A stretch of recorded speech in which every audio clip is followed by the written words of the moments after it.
ayun guys, pupunta ngayon tayo sa isang venue dito sa Benta. So meron tayong schedule.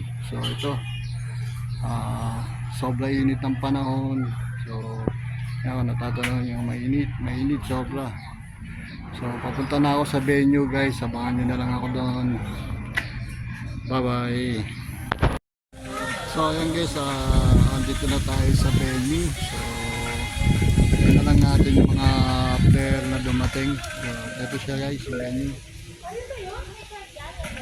Sa venue. Ayan. Venue ng court.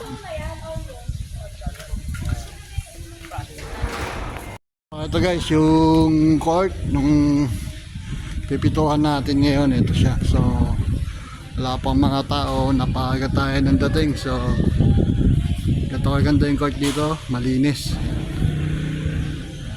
Nililinis pa ni sir. Ayan. So ayan, ganito po kalinis ang court dito. Ilalampaso pa yan.